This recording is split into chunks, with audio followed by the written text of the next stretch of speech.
পিছায় পড়ো বস, বস পিছায় পড়ো, সামনে যায় না বস।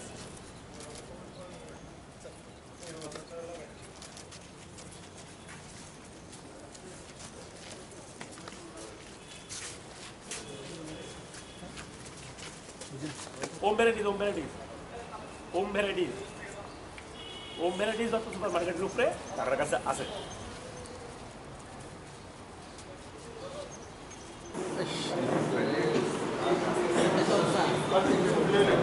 এই ঋতু পিছায়, ঋতু পিছায়। আমাদের এই রাজ্যে আমাদের মধ্যে বাগানে যারা বিভিন্ন চা বাগানের প্রতিনিধিরা যারা শ্রমিক হিসাবে কাজ করে তারা করার জন্য এখানে এসেছেন। মেয়েদের মধ্যে বা ছেলেদের মধ্যে একে এসে ওনাকে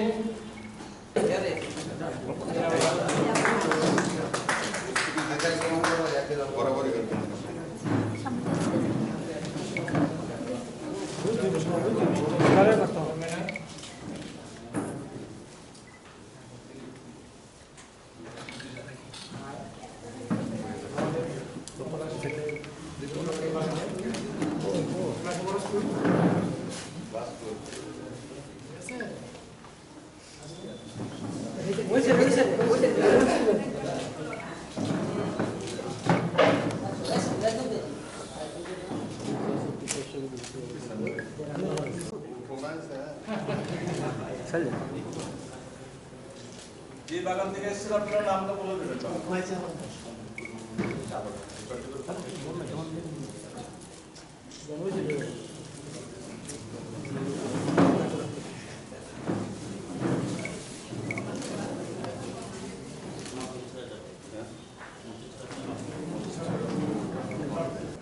इनमें से पंडित नहीं सर, मेरी जो गुरुदेव है ना नवदीप का है। अच्छा, वो इससे नवदीप से इसलिए क्लिक करने वाले हैं सर।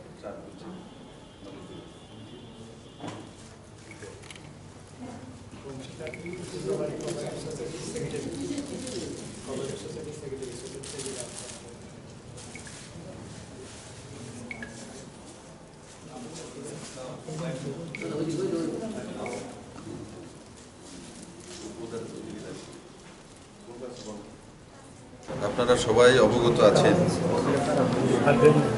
যে আমাদের ত্রিপুরা রাজ্যে 54টি চা বাগান আছে। তার মধ্যে বেসরকারি চা বাগানেই সিংহভাগ রয়েছে।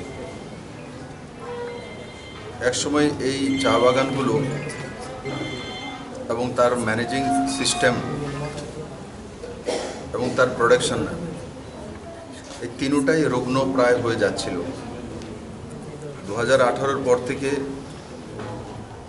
এই সরকার বিভিন্ন পদক্ষেপ নেওয়ার পর আজকে চা বাগানগুলো ধীরে ধীরে নিজের পায়ে দাঁড়াতে শিখছে। বন্ধুরা, আমরা লক্ষ্য করেছি সবচেয়ে বেশি অবহেলিত যদি কেউ থাকে শ্রমিক সমাজে, ওরা আর কেউ না চা বাগানে কাজ করার যে শ্রমিক ভাইরা রয়েছে ওনারা। তার জন্য ওদের ওভারঅল ডেভেলপমেন্ট, জীবন মান উন্নয়নের জন্য রাজ্য সরকার একটা প্রকল্প নিয়ে এসে, মুখ্যমন্ত্রী চা শ্রমিক প্রকল্প, তাতে মোটামুটি 85 কোটি টাকা বরাদ্দ করে তাদেরকে, যাদের জায়গা নেই তাদের 3 ঘন্টা জায়গার ব্যবস্থা, সেই জায়গাতে প্রধানমন্ত্রী আবাস যোজনা ঘরের ব্যবস্থা, অন্তোদয় কার্ডের ব্যবস্থা,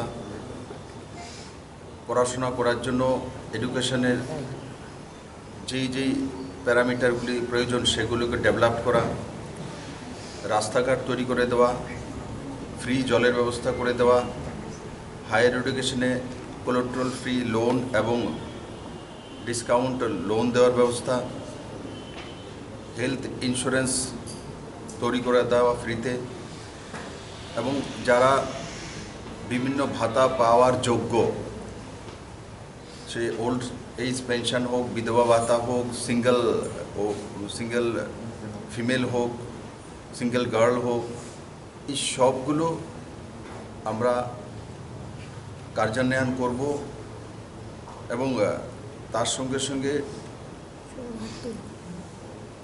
তাদের আর্থিক উন্নয়নের জন্য যেই পদক্ষেপগুলি ওভারঅল ত্রিপুরা সরকার সিদ্ধান্ত নিয়েছে, আমরা একটা স্কিম তৈরি করেছি, তার মধ্যে সেই স্কিমগুলি রয়েছে। আমি আশা করি তাতে যে রেজিস্টার ৭,৫০০-এর উপরে চা শ্রমিক পরিবার আছে, এনারা তাদের জীবনমান উন্নয়নের যে রাস্তাই প্রথমবার খুঁজে পাবে। আর সঙ্গে সঙ্গে আরেকটা বড় তো সিদ্ধান্ত রাজ্য সরকার নিয়েছে, সেটা হচ্ছে যে ডিফাঙ্ক বাগানগুলো রয়েছে, কমলপুর হোক অন্যান্য জায়গাতে বড় বড় বাগান রয়েছে, যে মালিক চলে গেছে, তো 10 বছর যাবৎ আসছে না, 20 বছর যাবৎ আসছে না, তো সেগুলো চালানোর অধিকার শ্রমিকদের কাছে নেই। তো সেগুলোকেও আমরা কোঅপারেটিভ করে তাদের দ্বারা চালনা করার জন্য ম্যানেজিং কমিটি বানিয়ে এবং সেগুলো চালনার ক্ষেত্রে যাতে ব্যাংক থেকে ওই কোঅপারেটিভ সোসাইটি লোন পেতে পারে তার ব্যবস্থাই সরকার করছে। তাতে বড় মাত্রায় চা বাগানিরা লাভবান হবে সারা ত্রিপুরা রাজ্যে। আর আমি আপনাদের মাধ্যমে সমস্ত চা শ্রমিক পরিবারদেরকে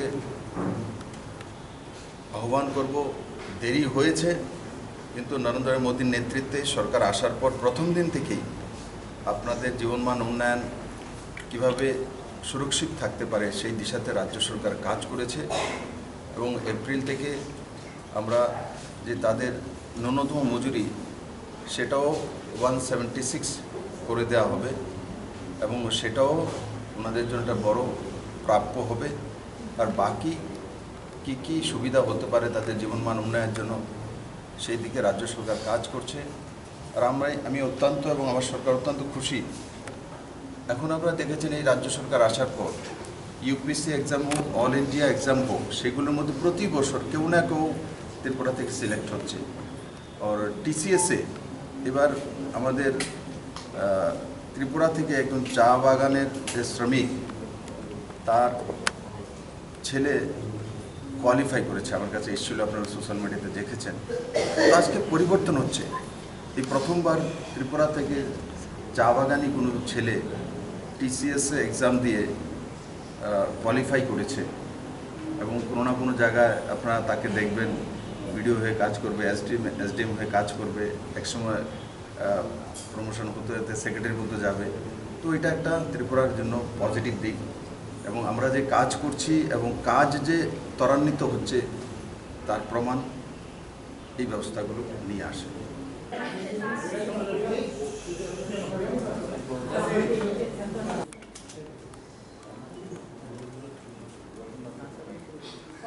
দাদা একটু